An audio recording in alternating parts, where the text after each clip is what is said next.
So, welcome everybody. We're very excited to host our monthly satsang once more, which today's conversation is going to be titled Call to Action, which really delves into CALL, which is Commit, Attitude, Lifestyle, and Love. And as always, we're excited to have Dr. Suresh Govind, who's actually happens to be in North America. So thankfully, he's not having to wake up too early in the morning to join us as our guest facilitator. And we'll just begin because this may be a satsang that a lot of we may have some newcomers. So just to make sure that all of us are on the same level in terms of understanding what this satsang is all about, we thought we would take a minute or two to just sort of recap for you why we are here, what are we up to, what this journey has been for us. And then for those of you that have been with us all this while, thank you once more for joining us. And we would just like to take a second to invite Swami to this meeting and allow for the divine to talk through us and lead us through a good satsang that allows us to build a better version of ourselves, which is really the ultimate aim of the satsang to come together. We'll start off with introductions of all our facilitators that have been just so committed to creating these episodes month after month. And then we'll just take a quick look back at the journey. It's been 9 months since we've been doing this, and it's been just phenomenal to watch some of the aha moments that have come through for us. And I'm sure for those of you that are joining and who got a glimpse of this in our recent retreat in Region 5, would probably, and we'll hear from some of them today, will just help kind of piece all of the puzzle pieces together thus far. And then we'll look forward to what our call for action and our homework would be. And with that, we will take a quick second, and I just want to make sure that if all the facilitators that typically come on these calls to facilitate, if you could just quickly turn on the video and just say a quick hello. Most of us are from Region 5 in the United States, which consists of 10 states, mostly in the Midwest of the United States. We have Auntie Sai Prasanna, we have Anusha, we have Brother Amit, who's actually representing from Canada. We also have Sai Datta, and I'm not able to see everyone here. Tommy, guys, who's all here. Okay. And then we have Chitra, who's joining us all the way from DC. And we also have, I think, and Sanjeev. Sanjeev. You're on. Yeah, Sanjeev, you're on. He's probably gonna eventually video himself, and hopefully you'll get to see him. And we may be missing Adwaita and Amulya and Rajat, I think, and then Praveen. Praveen. Yep, I think we got them all. So these are some of our facilitators that have been there from the very start. But as we are growing, we are, looking to expand, and we invite any one of you that is interested in joining us in the facilitation aspect of it to join us and be part and parcel of it. It's just probably the most exciting part about this journey to really take a deep dive and learn in between. So just a quick recap. Our journey takes us back about 5 years ago when we hosted the Zonal Youth Conference in 2019.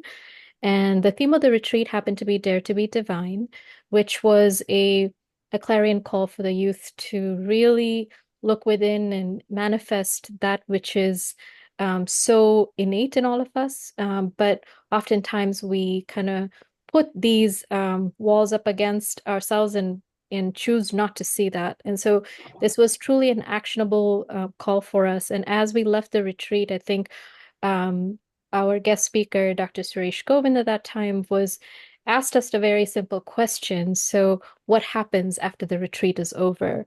Are you guys just going to go back to your day-to-day living? And what happens after that? So, that initial conversation was it hit us like a jolt because we hadn't thought about after the event. So he really implored us to look beyond being just an event manager to really looking at how best to take the event and make it apply for our day-to-day existence. And that's began our story because I think one of the things that we walked away with was really in unless you know your own self, it's very hard to understand and make sense of the universe that's around us because all of that which you see outside is just reflection, resound, reflection, reaction, and resound. And this led us to think about what we could be doing. And one of the challenges that Uncle threw at us was, hey, why don't you, do you guys know the literature? Do you know the values that you are living? Do you read a Vahini inside out? And the truth was, at that point, none of us had really taken the time to look at the retreat. I mean, to look at the books in that level of, to the extent that Uncle was asking us to read. So we decided to challenge ourselves and decided to use Prema Vahini as our first book.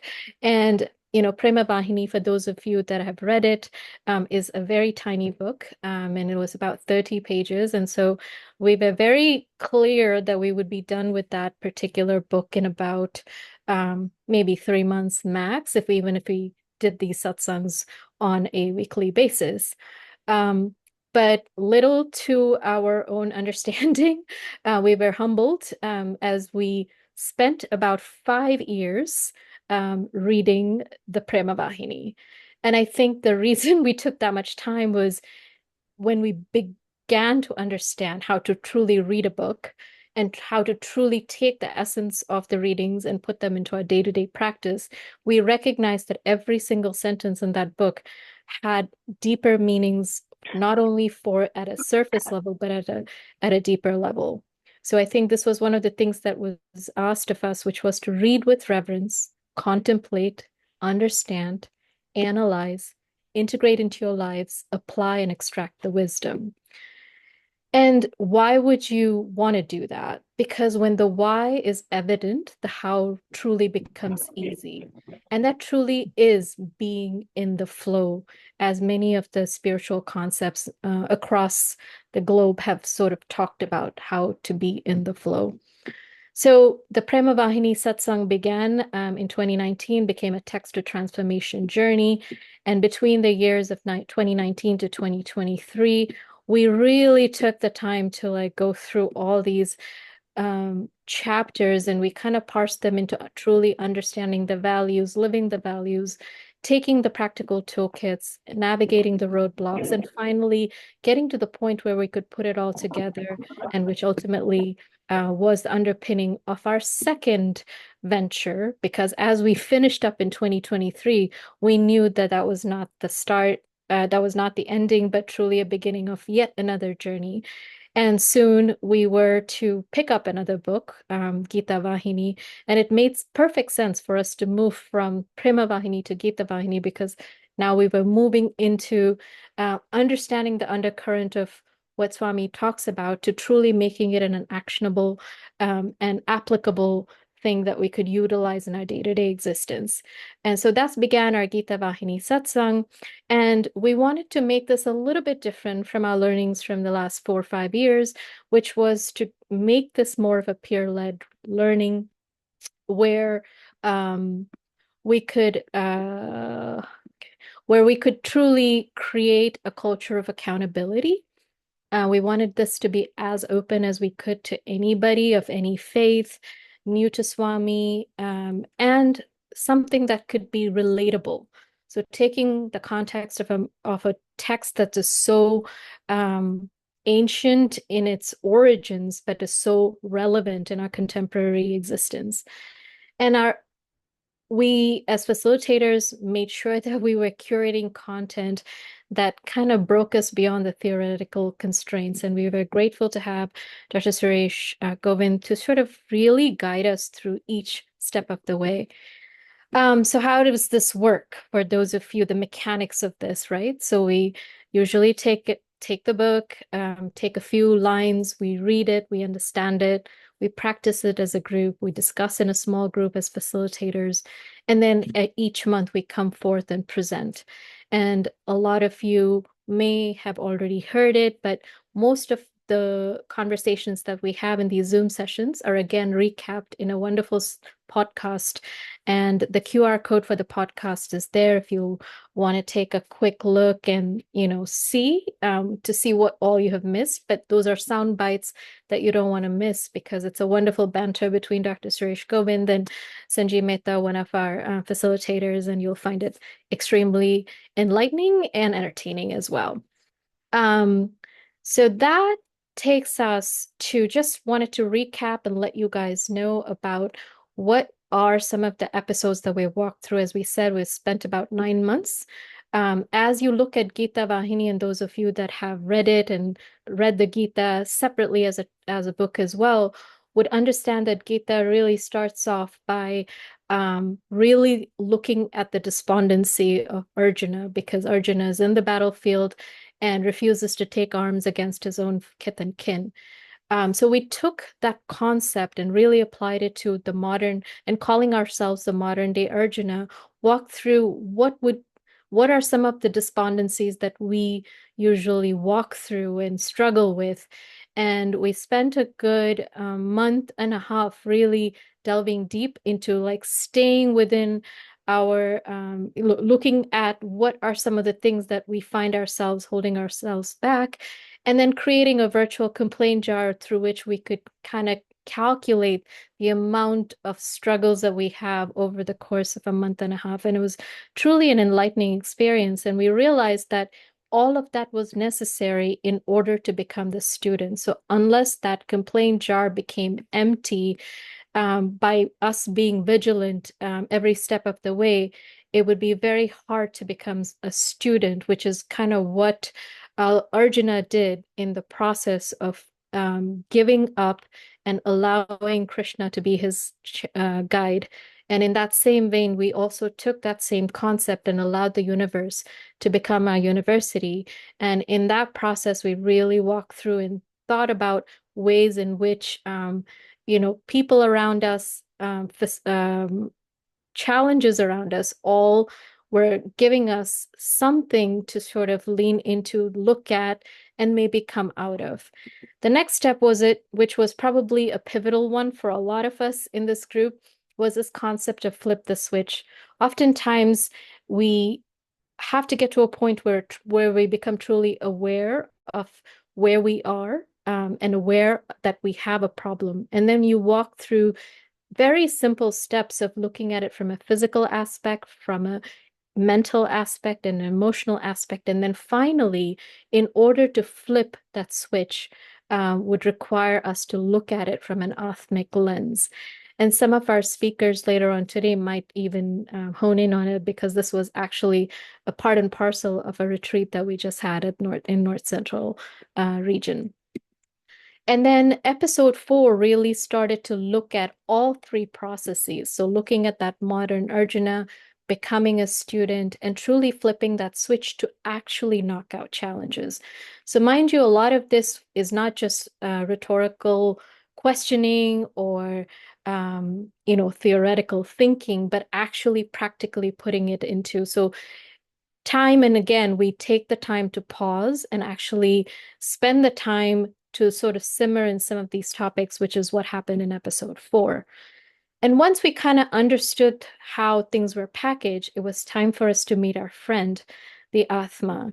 And Atma, as we understood it, was basically described in these 5 attributes as eternal, immeasurable, unmanifest, immovable, and indestructible. And so episode 5 was really us learning about these very beautiful attributes of Atma that lives within, is our friend, and is able to guide us through many of our challenges if we learn to lean into it. And then episode 6 became about looking even deeper into this attribute of Atma that is eternal, which implores us to think about how do we want to leave that legacy behind because of our existence in this world. So it takes a very esoteric concept and puts it into practice and in a very applicable term. Episode 7 really looked at immeasurable, which is yet another beautiful quality of the Atma, and we moved on to indestructible, which was yet another wonderful quality that we had a chance to go through. And I would invite you again to look at some of our previous podcasts if you have, any interest in looking at what these topics mean. But I would 100% assure you that you would have a wonderful time looking through it because all of our moderators and facilitators and even Uncle kind of comes at it from such beautiful angles. And finally, last month, we really honed in on this concept of unmanifest. So I also invite Chitra, who was my co-facilitator for episode 9, to join me in just this recap because it kind of brings us to where we are today. And usually this is how we kind of tend to recap our sessions so that anyone joining in for the first time is kind of up to date on what's happening. And usually we simmer a little bit on the topic that was presented so that we can then make the leap to the next topic. So just for the sake of bringing everybody on the same page, unmanifest as we understood it is an attribute of the Atma representing the realm of the infinite potential where all possibilities exist before taking form. It's truly that silent space between our actions, thoughts, and moments. By letting go and embracing the unmanifest, we tap into the creativity and insight, allowing us to manifest the best version of ourselves. So that is a long sentence, but what does that really mean? Um, think about Mozart, who talks about the music is not in the words, but in the silence between. And this was something that we had really taken you through last time, where we had played the word Om, and we sort of went experientially looking to see how the letter Om um, really allows us to lean into the silence that exists. And Swami talks about this too in many of his discourses about leaning into that silence. And then we took that concept and we sort of thought about the word Om. And, if you think about the word Om, it really is AUM. And Uncle can probably do a better job of describing the Om concept. But really, it's about recognizing the space that exists between the A, the U, and the M. And by doing so, you become aware of that which you are. And that same silence allows you to give you the guidance to move forward in your next the next step that you plan to take in even in your physical, mental, emotional aspect of things. And one of the concepts that I thought was brilliantly explained by Uncle was this idea of Om.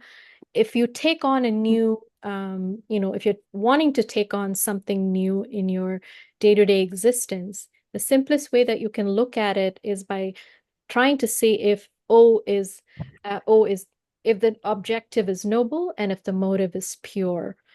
Um, and then the idea of this was around looking at how to get to that point of unmanifesting that which you are is by the art of letting go. So I'll invite Chitra to perhaps share a little bit about how we had left this topic, and then we would invite Uncle to come in and sort of connect the dots because what happened last and actually literally 2 weeks ago was a retreat, which ended up being a way for us to recap some of these same concepts as a region. And we had wonderful workshops that were developed with these same concepts. And we have at least 4 or 5 attendees from that retreat who are going to really speak about what they learned. And Dr. Suresh Govind, being our retreat speaker, kind of tied it all together in a beautiful manner. So Chitra, take it away. Hi, everyone, and thank you, Gita, for beautifully walking us through so much. I I offer my humble pranams at the Divine Lotus feet. And I wanted to say how much this picture represents breaking free from the bonds that we tend to have in our lives. And we explored this idea by number one, doing a visualization where we saw Swami inside of us, that divine, unmanifest potential in our hearts, and then allowed him to grow, to overtake us and to overtake the whole universe in that visualization. And in so doing, also being able to accept the fact that if we have that kind of faith, that deep faith, that that seed of God within us could grow to that potential, then there is nothing that we couldn't take on in the world. There's no task that we could not accomplish. And thus we are breaking out of the chains that bind us. And another way that we can think about that is actually with our own thoughts. If we can still our thoughts through something like a visualization, how much could we take the clutter that we typically have in our thoughts and minimize it so that it can become less and less, and instead fill it with godliness, with that divine consciousness. So it becomes smaller and smaller, and the good thoughts, positivity, the potentiality gets bigger and bigger until it becomes manifest in the world. So that's a brief summary of Awesome. And so now I would invite Dr. Suresh Govind to perhaps, allow us to or help us connect the dots from what we left off, which was unmanifest, into today's episode, which is really calling into action, and invite him to share a few words, and then we will move on to some of our experience sharing that will happen, which will also allow us to kind of hone in on some of these concepts that Uncle talks about so fluidly and so fluently. So, Uncle, over to you. Thank you, Gita. By the infinite grace, love, and compassion of Bhagavan Baba, we are here in this beautiful satsang, in the 9th month of the Gita session. This is really a good follow-up of the camp, and there are many of you who have joined in as a result of that camp. So I just want to let you know that we are speaking about in the akara, ukara, mukara, which is the om, and then after the om, there's one stage called turiya. It is in this Turiya stage that is silence. And then silence is also part of the mantra of Om. So why we go into this silence is because only in silence, in deep silence, are you able to consolidate. Consolidate what? All the different perceptions, all the different thoughts, all the different views. There's a greater potential for us to consolidate all what we have. It's only in the consolidation that we can integrate what we have and align ourselves to a higher goal. So silence is the most powerful tool. There is a huge book titled Silence. And it's amazing that there are people who use these books, although it is silence, but there's so much in silence that we can learn. That's why one is not to seek loneliness, but one must seek solitude. Although both states keep you lonely, keep you aloof, but in solitude, lots of things, there's a communion taking place. In loneliness, there's no communion, but in solitude, there is. So in solitude, when you start to look for deep silence, there's a deep way in which things get rearranged by itself. It's only when you start consolidating and integrating, then when you can actually move towards action. So Icha Shakti, which we talked about in the camp, is the desire. So the desire, in order for it to get fulfilled, it must translate to Kriya Shakti, which is action. It is both Icha Shakti and Kriya Shakti together that makes the man of perfection strive in the world outside. So this CIA, consolidation, integration, and action, is a very important process for spiritualists to understand. Most people also act, but it may not proceed from deep contemplation or high consolidation. Spiritual people, whenever they do something, they must consolidate. There's one more quality spiritual people must have is foresightedness. You must remember that. Foresightedness, that is why Arjuna got the Gita.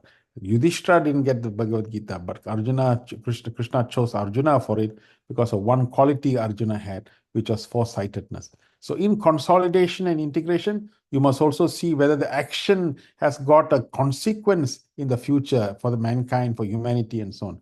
That foresightedness is a prerequisite for spiritual people to seriously consider.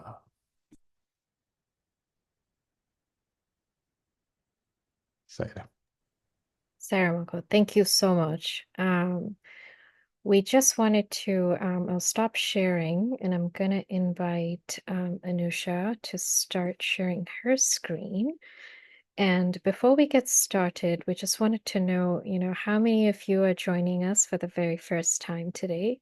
If you could even, maybe, I think we have a Zoom poll that Anusha has created. And if you're able to just quickly, and it just allows us to sort of, reach out to you, post our session and just allow you opportunities to connect with us if you're comfortable.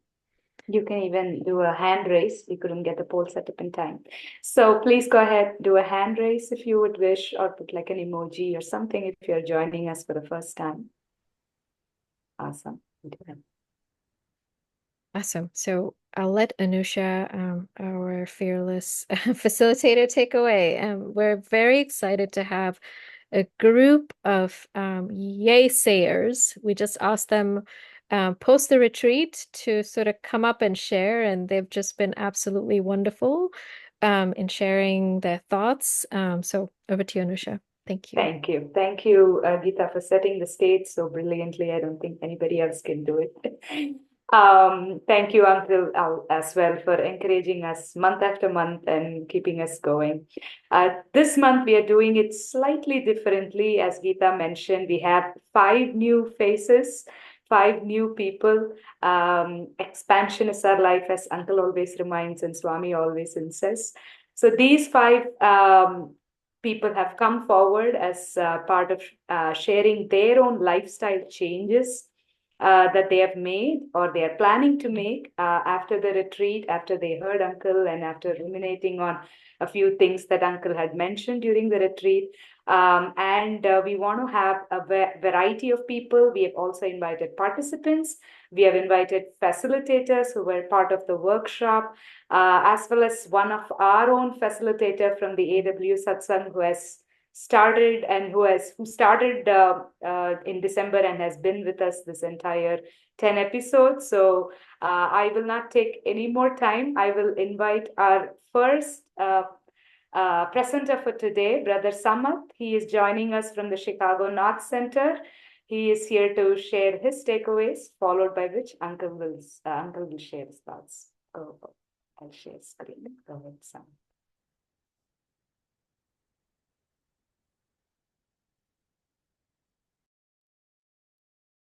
Thank you, Sister Anusha and Sister Geeta and everybody, and thank you for this opportunity.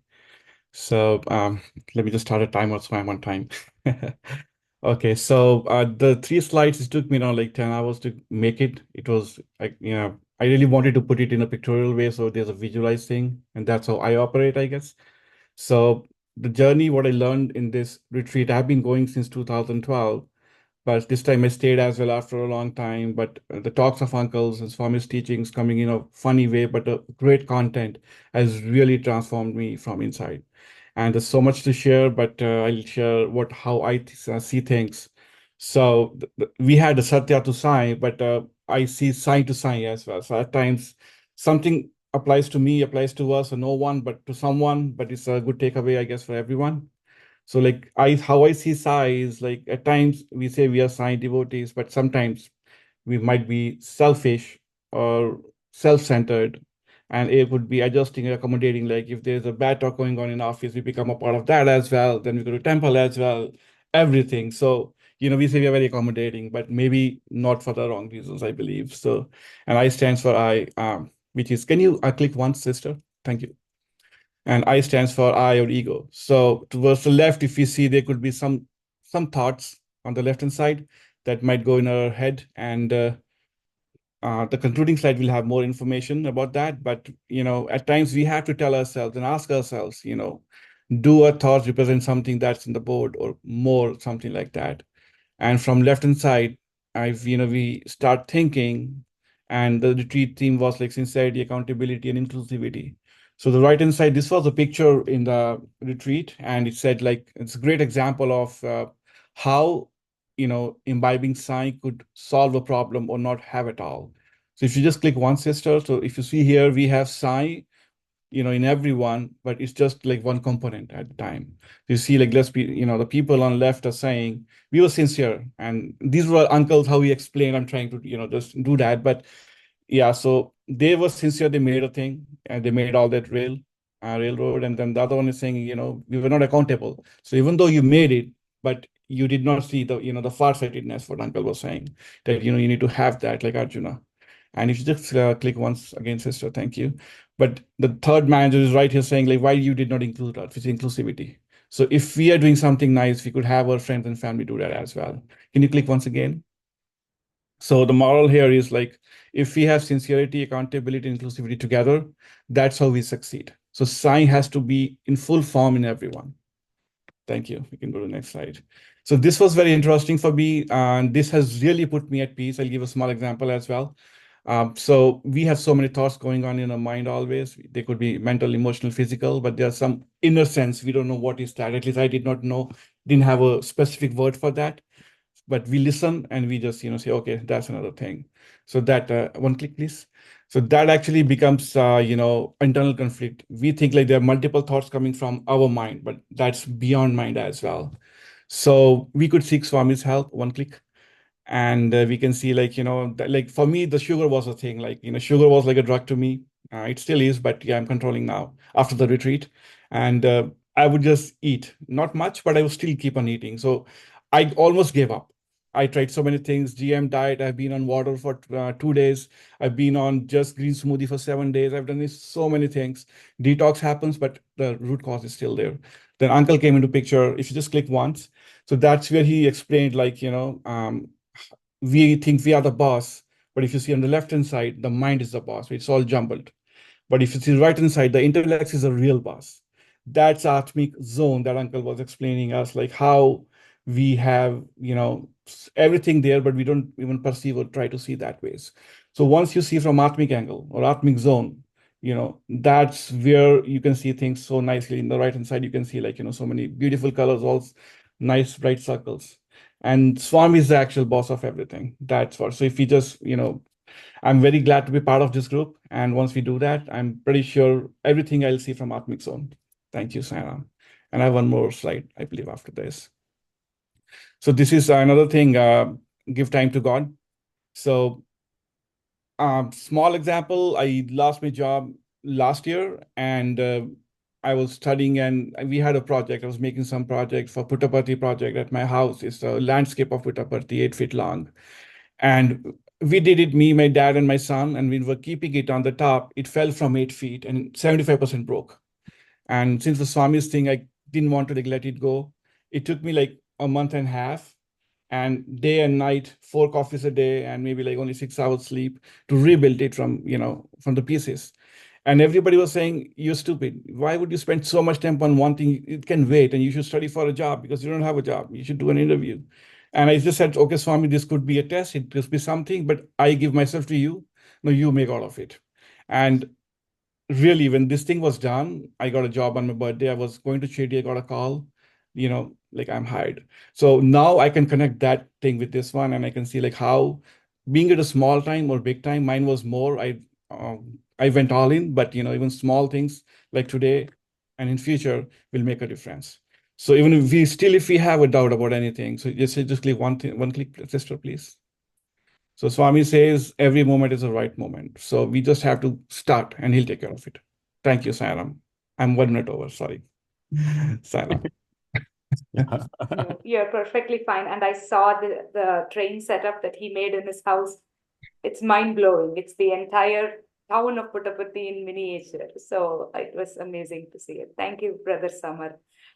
We loved all your takeaways, and I think many of which we could relate and resonate with as well. Over to you, Uncle, your thoughts. Sairam.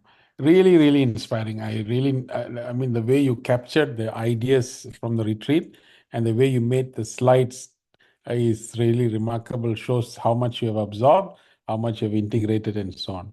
You see, what is S in the A? SAI. S is A is accountability, inclusivity. What is S? Sincerity. Yeah. So now the question is, if you are, we go back to the sugar idea that you had, to cutting down the sugar, cutting down the food.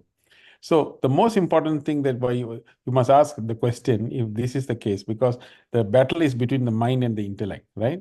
So the sugar, say laddu is coming now, and the dish of laddu is coming. So when the laddu is coming, the point is, why is that you want to stretch out and take the laddu? For what? Who is stretching out? The mind is stretching out, right? Yeah, when the mind is stretching because of the past taste of the sugar that you have, sweetness that you have. So you want to taste it, isn't it? So you want this.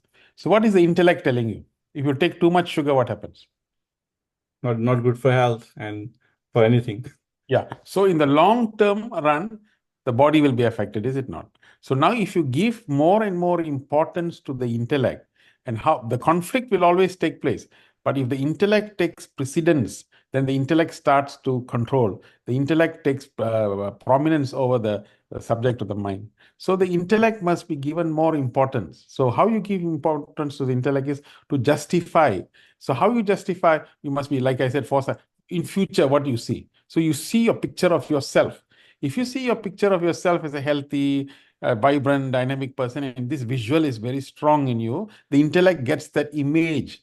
Once the intellect gets that image, the intellect will be able to tell the mind, no, no, I'm not interested in you. Please move away. I want to go in this manner. So then you become accountable. Accountability becomes because of the simple reason you include the inclusivity comes in. What inclusivity? You included good health into your system. When you have good health, good vibration, healthy decisions, a healthy. So when that whole thing is included, automatically you will start to become accountable. And when accountable, then the resistance will be easier. So you'll find that you'll be able to resist that and you move forward. So this is how the intellect wins over that, and you flip the switch. You switched it to something else where you projected your present into the future. This is the mechanism of how you do that. And then if you connect back to the Atma, you know that when you are healthy, when you're vibrant, you find that your meditation experience will be good. And then you'll be moving towards your quintillon experience, which you talked about. We need not worry about having small, medium, normal experiences. Outstanding experiences can come about. So why should a sugar destroy our potential future? This potential future, which is still unmanifest now, it's not unmanifested, but now I can use this, actualize it, and manifest that in the reality in the future. See, that is what this dynamics of spirituality for healthy living, integrating the subject like that. So this diagram that you have shown is so beautiful, and maybe we should preserve these slides for our future references. Congratulations, Somnath. And you look, when you focused on that building and finally you finished it, and then you got your job also on top of that. Sairab, congratulations. Thank you, Uncle. Thank you. Your Google Home isn't set up yet. To get started, download the Google Home app on a phone or tablet. Okay. Thank you. Thank you, Brother Samath. We will now move on to our next presenter, Brother Jagannath. He is joining us from Chicago. Jagannath was a facilitator. So was Brother Samath. He also facilitated the workshop for the young adults. He was leading the young adult group in the retreat last week. He is here to share his insights. Over to you. Sairam, everyone. Thank you, Anusha sister, for the introduction.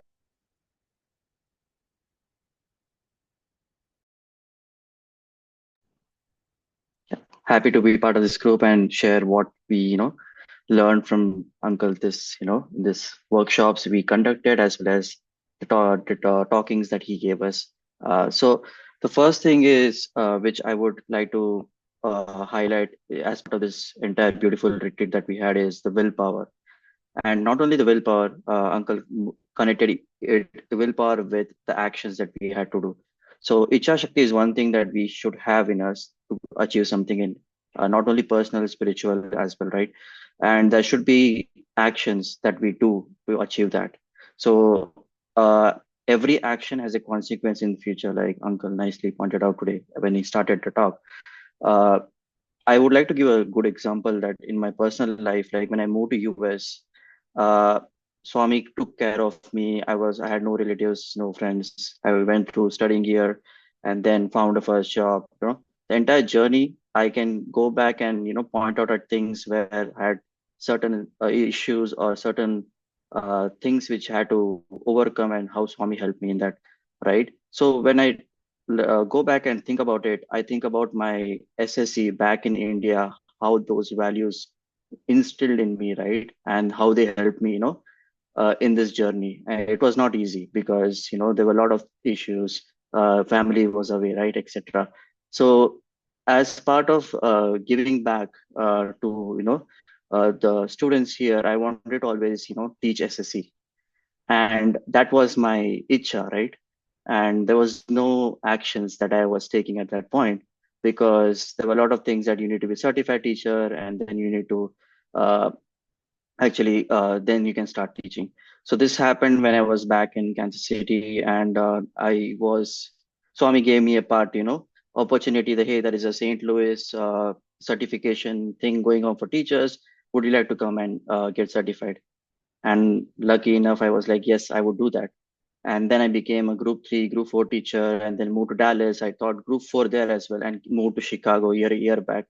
And then when I moved to Chicago, I was like new here and I did not knew much about it, right? And then I was debating whether I should continue this. I would like to, again teach SSC and stuff. Lo and behold, the SSC coordinator calls me and tells, hey, I heard that you are teaching SSC back in Dallas. Would you like to take up SSC here? So uh, the self-sacrifice, the first step, like Swami says, to self-realization, right? We have to give something so that, Swami gives us back in abundance always. Like he says, my life is for the sake of the humanity at large. The happiness of the people is the happiness of Swami, right? In this case, me giving back to all the kids here was kind of happiness that I got back. And for that, I had to flip the switch, right?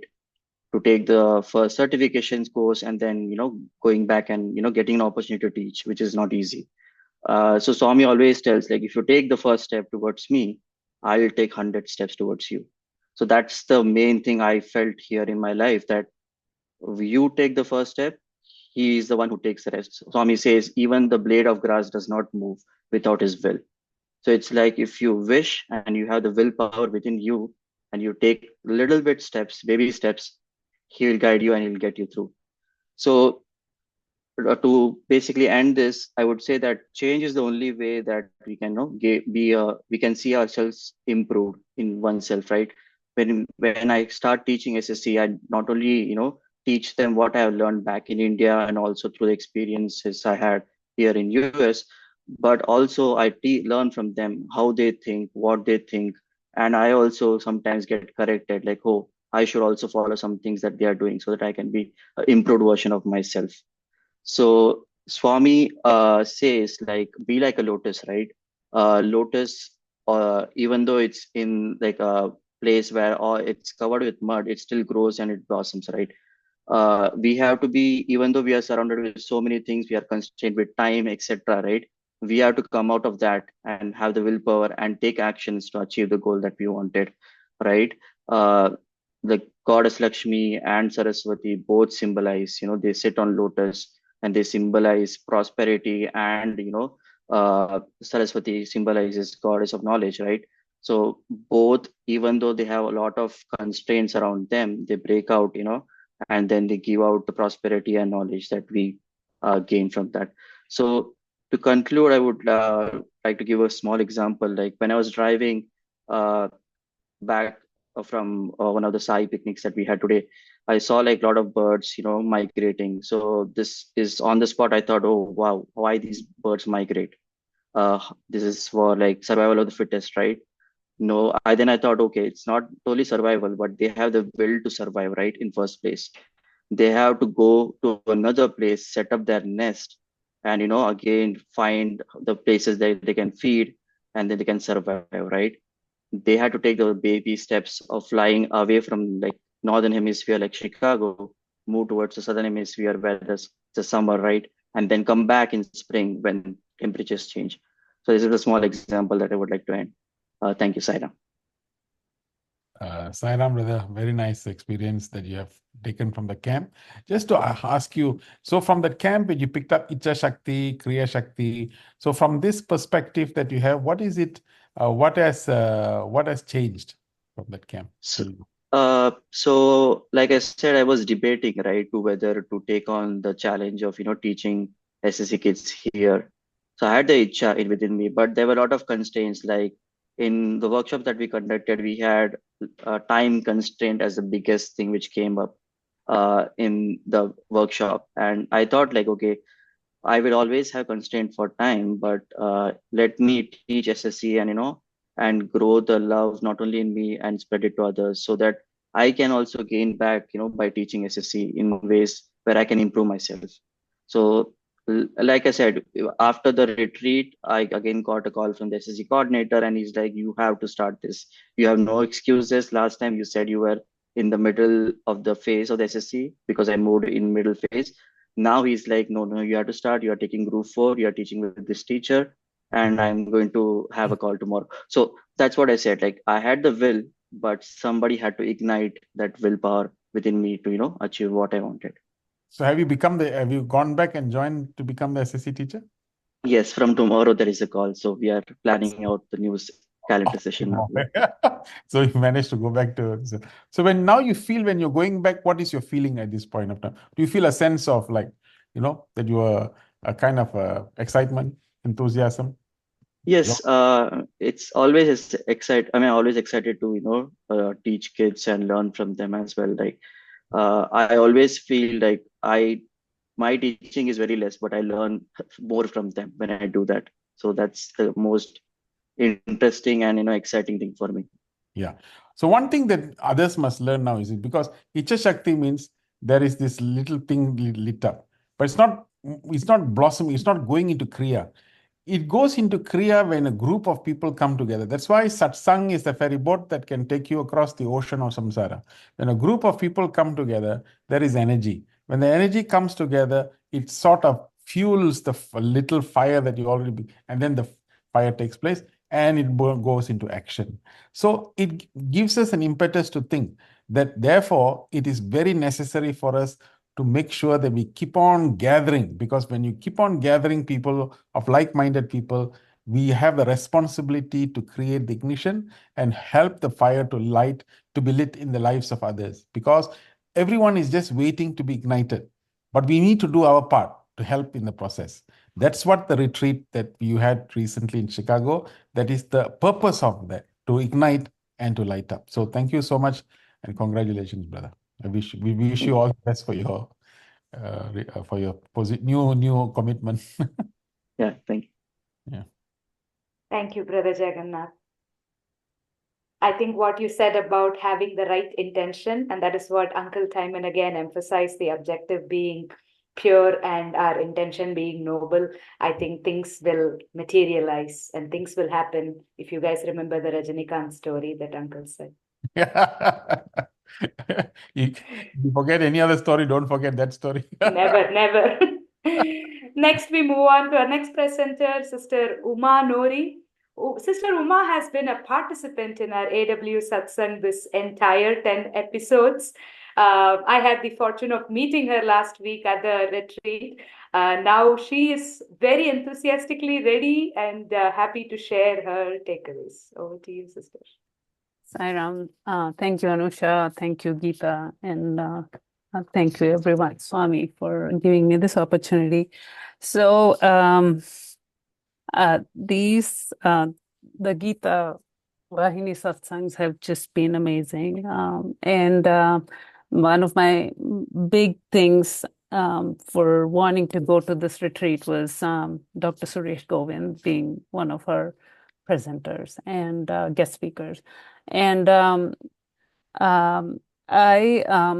so Swami has played a very big role in my life. I'm actually a person from science background, but after I came to this country, I stumbled upon librarianship as a career. I work with children, and and I really enjoy it. I think it's my dream job. Children love me, parents love me.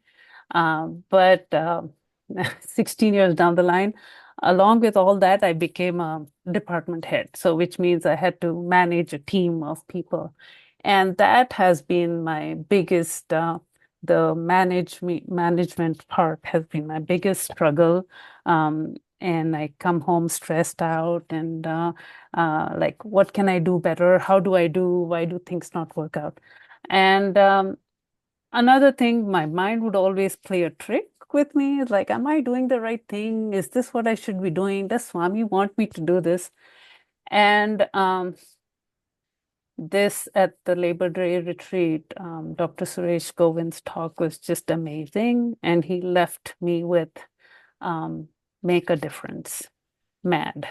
So it was like Swami's answer to me that all that he has given me, my profession, I'm making a difference in the children's lives, in the parents' life, but also in the team's lives.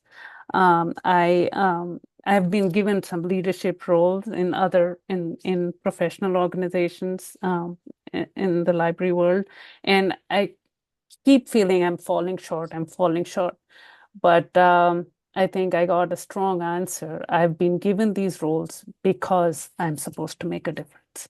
So I can't be more thankful. And then I Dr. Govind had a beautiful slide. Couldn't find that about taking a leap of faith and letting go. So the thing about this is also, if we just take the leap like Hanuman, and Swami will take care. I mean, not to be scared. I've been in my stress and other things, like I not enthusiastic. I'm all and like, if I believe in Swami and just leave, and just leave it to him. And that's what Dr. Govind said was about, the answer is in the challenge, and so uh, I will get my answer. There's just have faith. So I think I'm just so thankful for these sessions.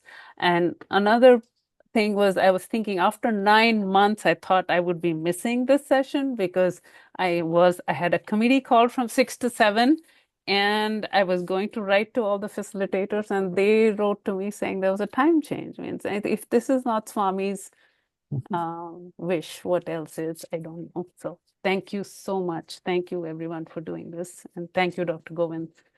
I am very thankful. Saira. Thank you, sister. Very, very motivating to hear and see how you're going to make a difference. But the key thing is that it is like this. When we are working, when we have so many things to do, the best thing to do is that when we go into a flight, we never ask the pilot for his license, isn't it? We allow the pilot to take us to 10,000, 20,000, 30,000 feet high. We never bother. Can you imagine somebody taking you up so high? We never bother to check who is driving. We don't even know the name of the pilot, but we are totally surrendering to him. How is it that we are able to surrender to an unknown pilot and yet not able to surrender to a known God? Doesn't make sense, isn't it? So therefore, the whole idea is, just as we surrender and sit down and enjoy and chew something and watch a TV and wait for the flight to land in our destination, in the same manner, the teacher knows what to do. The master knows how to make it happen.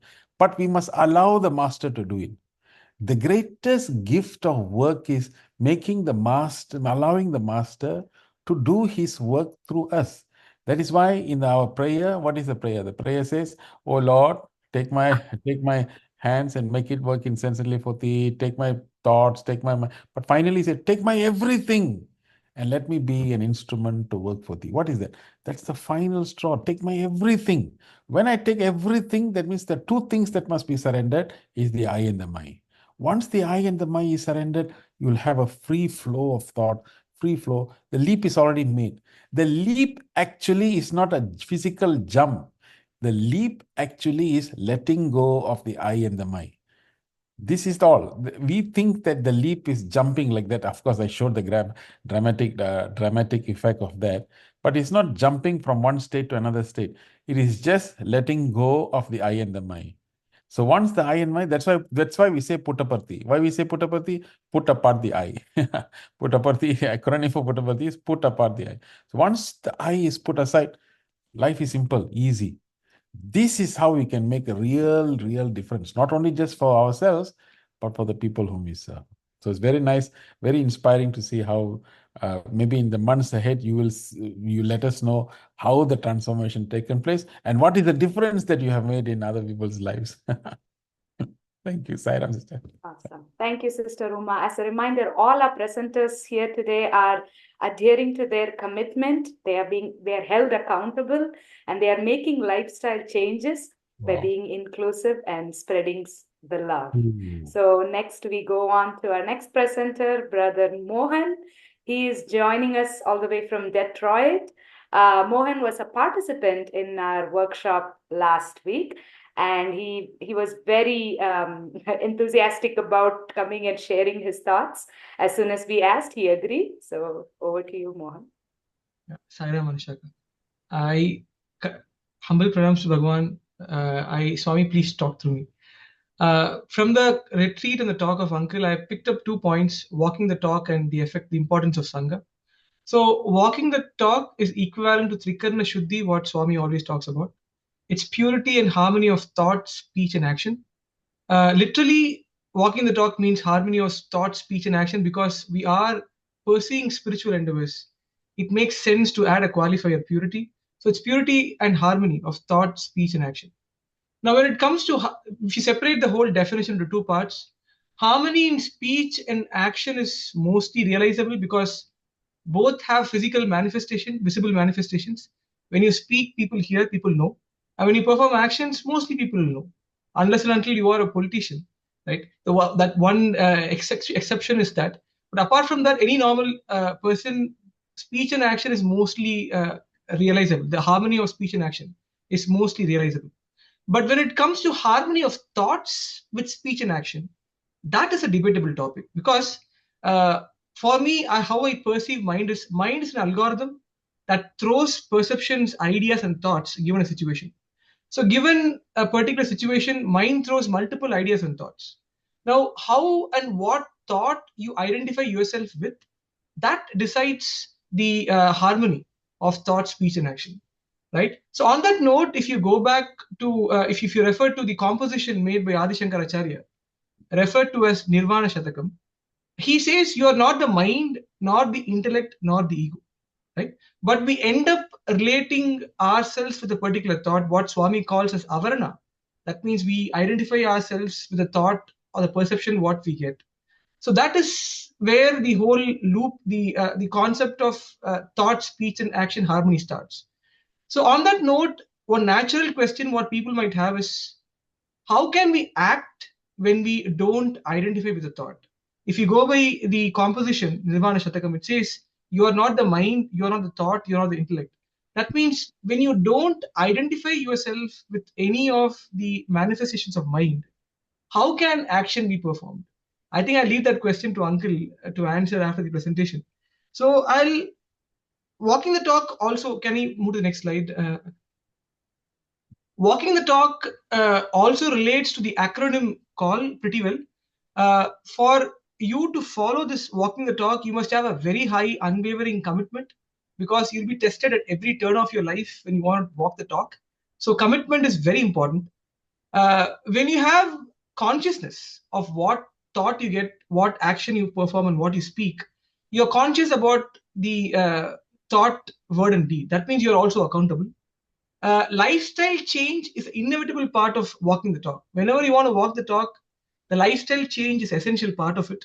I will touch upon what that means in the next slide.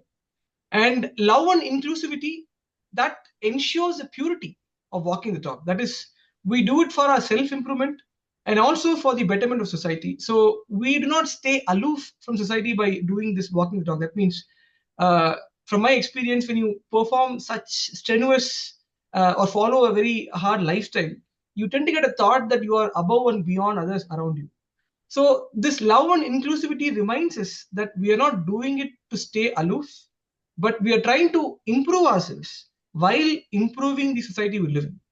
And Bhagavan is the perfect example of walking the talk, because all the values what Swami has talked about in his life, he has lived a life that exemplifies all those values. So perfect example of walking the talk is Swami, and that's why you refer to him as Purushottama in the Sai Ashtotram. Next slide, Akka. So when it comes to accountability, lifestyle change, love and inclusivity, Sangha plays a very important role. To elaborate this point, I'll refer to two incidents from my life very recently. So one, the lifestyle change. I moved to Ann Arbor from Baton Rouge. I was in Baton Rouge for 10 years. I moved to Ann Arbor last May. So I've been here for 3 months in Ann Arbor. And I happened to be a part of a retreat of the Ann Arbor Sai Center. So there we were talking about different things, material aspects, spiritual aspects. I came across one Sai couple who were talking about the importance of adopting a vegan lifestyle, avoiding animal products and adopting a vegan lifestyle. And they made some very convincing points about the reason to adopt a vegan lifestyle. So I always talk to my friends about the importance of adopting ahimsa, that is where you don't hurt animals anyway. And in my mind, ahimsa was always not eating meat. But after the conversation I had with the Sai couple, I realized that ahimsa is not just avoiding meat, but it's also about treating the animals with the respect what they deserve. So I started adopting a vegan lifestyle after I talked to a Sai couple in the retreat. And the conversation happened because the retreat happened. The retreat happened because I had a samiti or a sangha that helped the retreat, retreat to be planned. Right. Another interesting incident that happened in the retreat was in the second day of the retreat. So I heard Uncle speak about the importance of walking the talk, and I went to the dining hall to have my lunch. On that day they were serving pasta, cheese, and some fried rice, and I think pulav and raita. So I told the Sevadal that I don't have pasta, and he asked me why I don't have pasta. I told him I'm trying a vegan lifestyle. And I moved to the pulav, and he put some pulav on my plate. And the next to pulav was raita, right? So let me take a tangent here. So in my effort to adopt a vegan lifestyle, I could not avoid one particular milk product, which is yogurt, because yogurt is a very essential part of my lifestyle. Right from my childhood, yogurt has been my comfort food. So avoiding yogurt was very hard, right? So I couldn't avoid yogurt during my this effort of adopting a vegan lifestyle. Getting rid of yogurt from my food habits was very hard. So I was still having yogurt. So when I went to going back to the retreat, that dining hall incident, going back to the Sevadal, and then I showed my plate to him, and he was not putting raita to my plate, because the Sevadal overheard the conversation I had with the the Sevadal was serving pasta, and he assumed that because I am a vegan, I will not have raita, and he smiled and told, I will not serve you raita because you are a vegan, and you will not have raita. So that gave me that, again, I thought of what Uncle said, walking the talk. You cannot preferentially choose your food habits, and you should stay true to what you say to people, because I said to the other Sevadal that I'm adopting a vegan lifestyle. It was essential for me not to have raita to stay true to my vegan lifestyle, right? So that's just a part of the story. The master stroke happened after. So I completed my lunch without raita. I just had pulav. And I was asked by one of the Sevadal to serve, to replace one of the other Sevadal who's serving there in the dining hall. So the Sevadal in charge, he asked me to take care of serving raita. The point I was put to was serving raita. That was Swami's stroke. And while serving raita, I all had a random thought that I was not given a scarf, for a Sevadal scarf was not given. So thought was running in my mind that it could be good to have a scarf while serving food in the dining hall. And somebody, the Sevadal in charge, he put an orange scarf around my neck. Two hands came and put my orange scarf around my neck, which signifies that once you stay true to what you say, once you walk the talk, Swami is always watching you. And Swami always gives you that pep, that encouragement, what is required to stay true to walking the talk, right? So Sangha plays a very important role, because both these incidents happened because I was part of a Sangha. So omnipotent Swami, he's all powerful. he has talked about importance of Sangha because Bal Vikas happened because community happened because Samiti happened, and Samiti happened because Sangha was formed. So Sangha is a very essential part for Swami chose Sangha as an essential tool for spreading his message. Sangha is also a heaven, a safe place for sadhaka, because when you are pursuing the spiritual endeavors in a material world, it's essential to have that space where you can be free and talk to people with similar intentions. And second part is it's much needed external reference. That means once you are, as Uncle mentioned, once you enjoy solitude and come out and look at the outside world, you always see the material world outside. So you require the external reference that reiterates the significance of leading a life, pursuing a spiritual endeavor.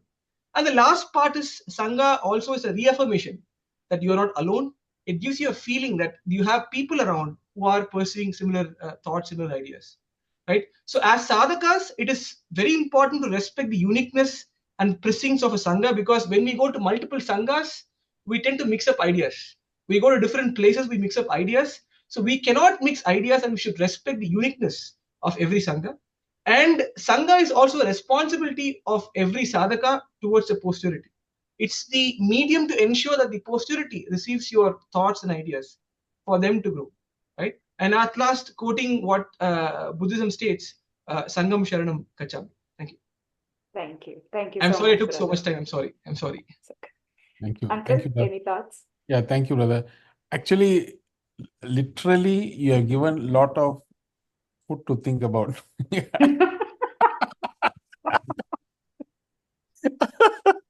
But very nice. But it was a very nice way you connected a lot of things together, brother. Very profound and very, very unique. Very, very nice. And actually, the various points you mentioned about the Sangha is so good.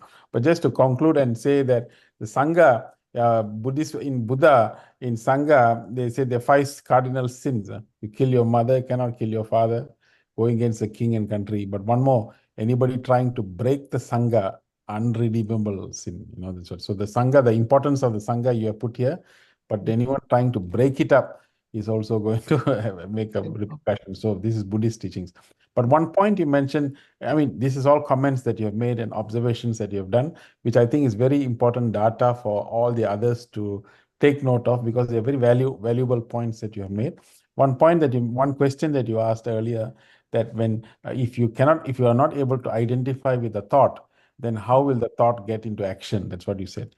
So the key point to note is that action cannot manifest unless the thoughts have sufficient energy force. And then the thought can just remain at the Icha level, but unless it blossoms into Kriya, it will not go. So what goes into Kriya? The continuous intention of the thoughts, which gains momentum, which manifests into action. The word identity, one need not actually, when the thought is coming, you are like a river. You should stand by the riverside and watch the river flowing. Like I went recently, just 3-4 days ago, I went to Niagara Falls. So from a distance, I saw the beauty of Niagara Falls from a distance. But if I want to go closer, I can. But I can only go closer to a certain extent. That is assuming that I'm so earnest and I get into Niagara Falls. Unfortunately, I'll be picked up on the other side of America, isn't it? Because the force of the water will pick me up, throw me away. So in everything in life, one needs to keep a certain distance.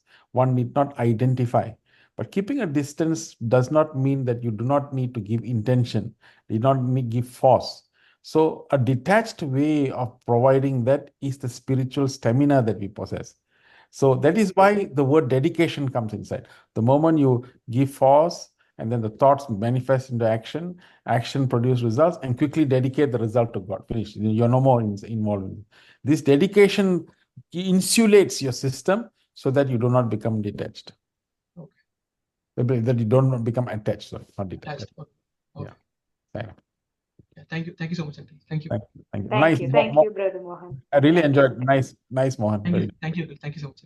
That was brilliant. Awesome. Anusha, real quick, if you wouldn't mind just checking your WhatsApp messages, please. Thank you. Yes, thank you. Next, we welcome Sanjana. Sanjana is joining us from Milwaukee. She was really attracted by the comfort blinds that we unknowingly put on. So she's going to elaborate on her lifestyle change. Over to you, Sanjana. Sairam, everyone. Thank you, Anushanti, for that introduction. One concept that really resonated with me during Suresh Uncle's talk and the workshops was this idea of comfort blindness. Comfort blindness happens when we're so accustomed to our routines and environments that we avoid stepping out of our comfort zone. We get so used to this familiarity, and it creates a false sense of security. In doing so, we often ignore new opportunities and resist change. For me personally, I don't like change, and I'm sure that many people feel the same way. Making improvements and trying something new often feels risky and uncomfortable. Staying in our comfort zones makes us feel safe, but in reality, it limits our growth. So we have to ask ourselves this important question of why is it important to break free from these comfort blinds? Encouraging change helps us to grow and discover new opportunities to succeed.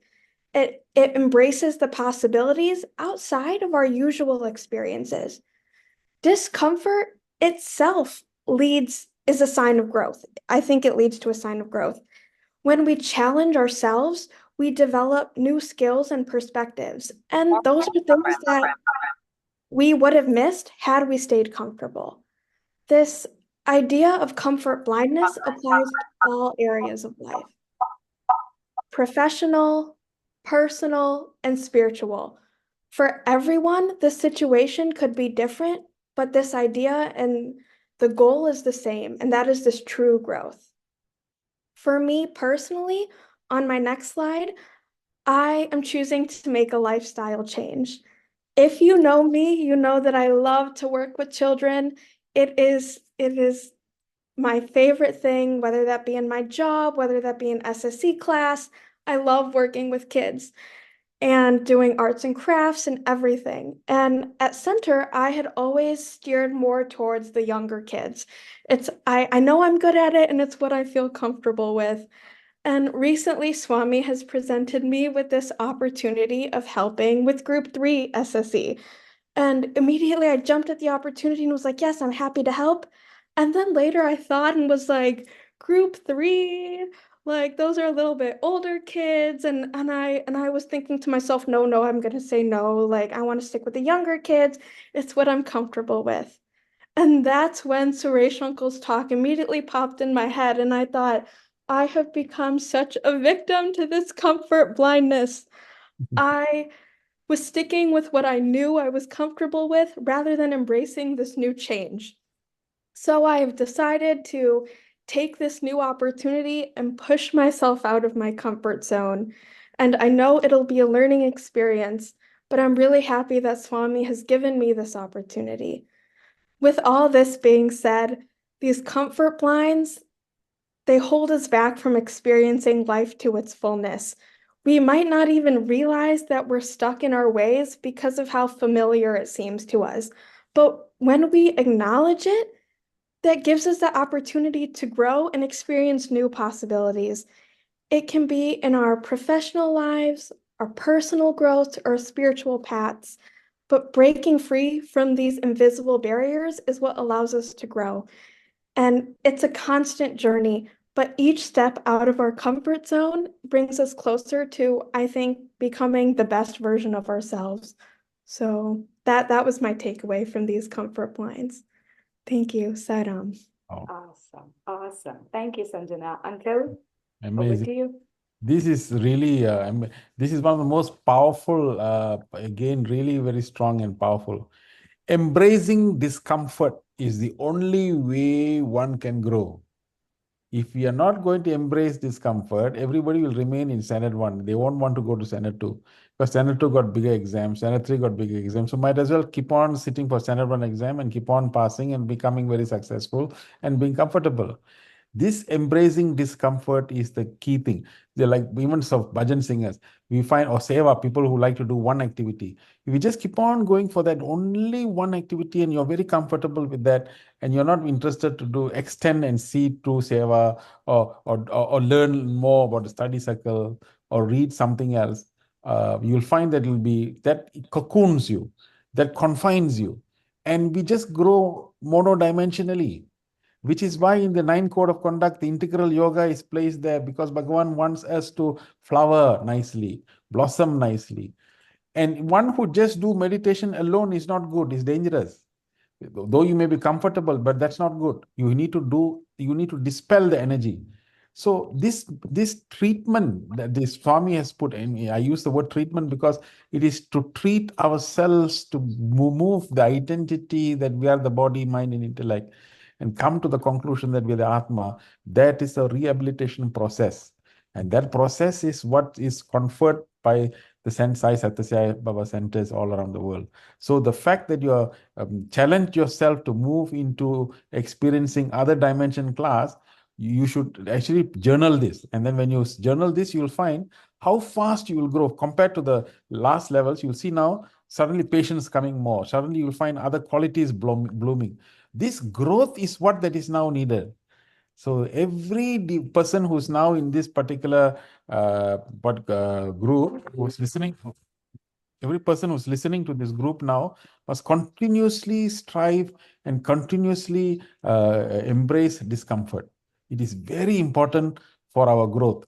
And then assess and judge our progress in this, and now enter into new commitments and new obligations so that we grow and the organization equally also grows. Sairam. Congratulations, sister. Thank you so much. Awesome. Thanks. Thank you. Thank you, both of you. The final presenter for this evening is our very own brother Amit. He joins us from Canada. He has been our AWE facilitator for the past 8-9 months, and now he's the integral part to this wheel that we are spinning. Over to you, brother Amit. Thank you for that kind introduction, Sairam, to everyone. Just to jump into a quick story, last year at the Sai retreat, I met Geeta, who we kind of kept in touch, and we've talking about various topics and shared some common interests. A couple of months passes, and I get a call saying, we have this plan to do a Gita Vahini, and one of our facilitators is not able to facilitate. Can you just help pinch hit at the last second? So I took the opportunity, and that's actually how I got introduced to this wonderful group of individuals and Dr. Suresh, who guides us through a lot of practical spirituality.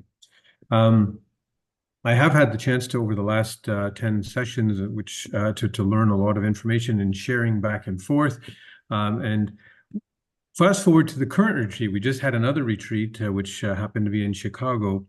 And, the guest speaker, as we know, was Dr. Suresh, and I had never met him in person before because I had only met everyone virtually, including a lot of the participants and facilitators in this AWE group. So it was really just an amazing experience to meet everyone in person. There's still something magical about doing things in person, as we've learned from the virtual era. And Dr. Suresh had some questions. How many people have been to this retreat? Have you? Everyone raised their hands. How did you come last year? Did you come several years ago? And he commented that you've had 34 retreats. How many of you heard? Guest speakers, learned a lot from them. We all, kept raising our hands. Lots of follow-up questions about we love the bhajans, we love the satsang. Then he had a question that he said, how many of you have attained moksha? And that was a bit of a mic drop moment. The whole room goes silent. And he sort of smiled and in his humorous way articulated that you come to these retreats, you have all these spiritual discussions, you sing your bhajan, you do your little piece, and then what? And so he brings us, brings it back to being what's practical. What is our purpose of being here? We're trying to attain moksha. How do we become a better version of ourselves? And what are we doing to get there? There's the theory, which we have to understand and we have to process, and then we have to implement it. And a lot of that keeps coming back to the theme of service, whether that be as an individual, whether it be our community, and particularly as a group of Sai centers, especially heading into the Sai 100 year, we're looking as the Sai community to get more involved with that. Another quick theme that I thought really resonated over the last 10 months and was repeated at the retreat was, we have rituals and it's converting it to the spiritual. And it was, in these rooms, it's okay to discuss It's okay to ask questions. It's okay to make mistakes. It's okay to learn. It's okay to be human. And I think that was very, very useful. A lot of the discussions that we had during the last months, as well as in the retreat, was, our commitment to the activities of the Sai Center, particularly service, and a theme of not having enough time. And I felt that, as a physician, which is my career, I could always kind of fall back as that sort of lame excuse. Well, I'm busy, or I'm from Canada, I have to drive this much distance. But as I attended the Sai Center and you start meeting the community members, people were driving further than me. People were CEOs of companies of 1,000 people and much more busier than my lifestyle. And they were able to do it, which was a big inspiration to sort of keep committing and recommitting to aspects of the Sai Center as well. And I think a big part of the theme is the service. We should all keep increasing our service within that. So overall, I really enjoyed the opportunities within the AWE group and Dr. Suresh leading us with his practical pearls of wisdom within spirituality. In the interest of time, I'll pause there. Thank you, everyone, and Sairam. Awesome. Thank you, Brother Amit. We are forever grateful for your involvement, for your participation, for everything. Geeta, should we invite Uncle to give us our homework? Yeah. Perfect. Lovely. Yeah. And thank you, Amit, for jumping in one fateful day in December, and now you're stuck and being qualified. But that's just how we go. And so similar call out and a shout out to all of you who are part and parcel of this group, 74, 76 strong at the moment. We invite you to become part and parcel. And oftentimes, I think the first thing that we are always asked is, I am not, qualified to do the work, or be qualified to speak in front of a large audience, or qualified to understand what Swami is talking about. And I think, I think it was probably Uncle who reminded us of what Arvind Balsam has probably spoken about in some of his conversations, which is God does not call those who are qualified, but those that are called will be qualified, which I thought was very apt as we talked about what today's session and what the future next month is going to be all about, which is a call to action. And so I invite Uncle to sort of kind of walk us through what call really stands for and give us our homework, which will be, again, discussed in detail in your small groups if you're part of our WhatsApp group. And I know Anusha is going to share some more QR codes of how to join the WhatsApp group, so you're part and parcel of this community, growing community, and also allows us to give you opportunities to, co-facilitate with us.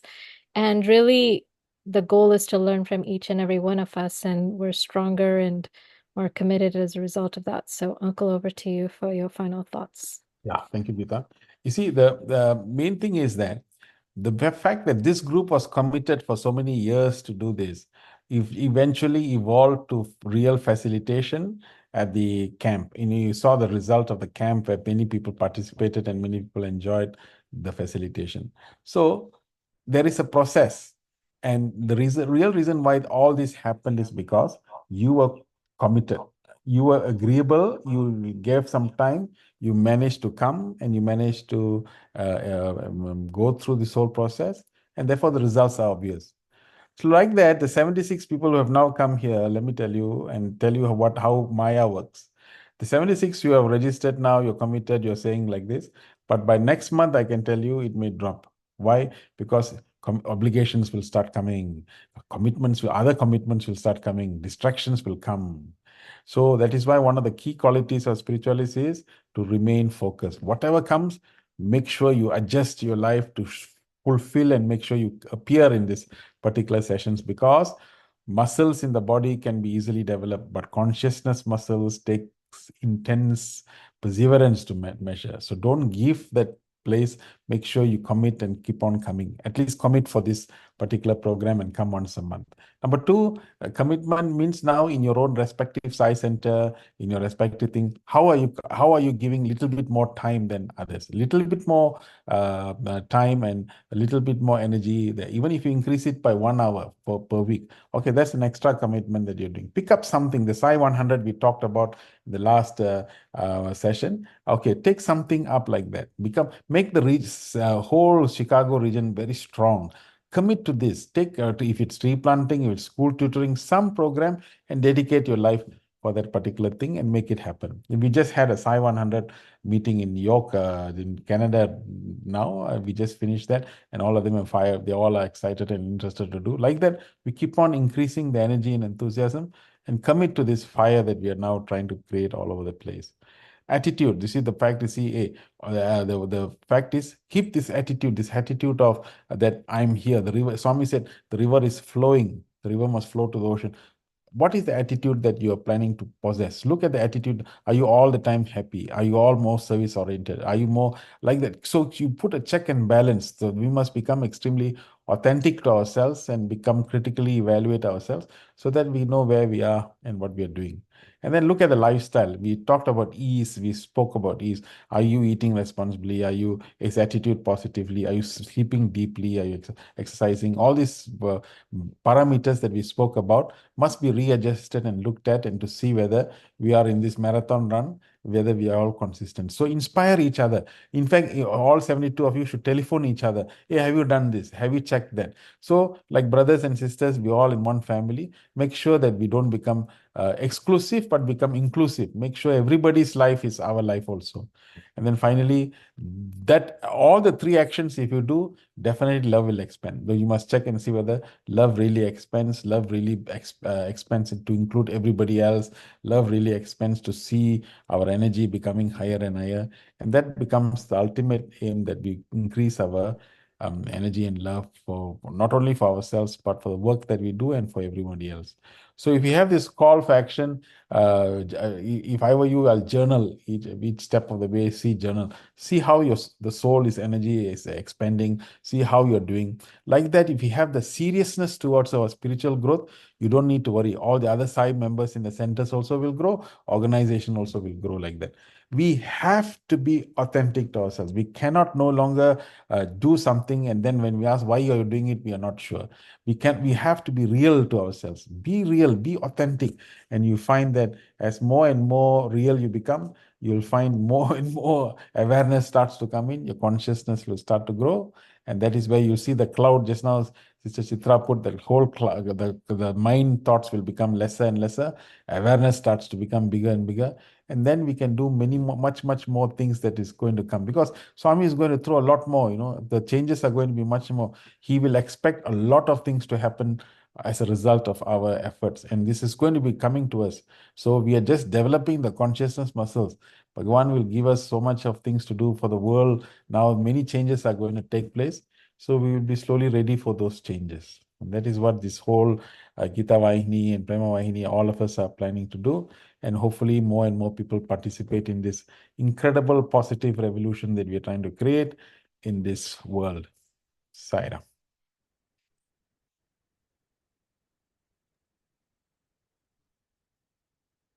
Saramako, thank you so much. Thanks to all the participants who dutifully stayed on till our 9 o'clock hour. In Central Time, we'll see you again in a month. And you can definitely check out our podcast. I think the information is all on the chat window. So until next time, we wish you a wonderful month ahead of learning and many more aha moments to you and yours. Sairam. Our next episode is Sunday, October 6th, 7:30 Central, 8:30 Eastern, 5:30 Pacific.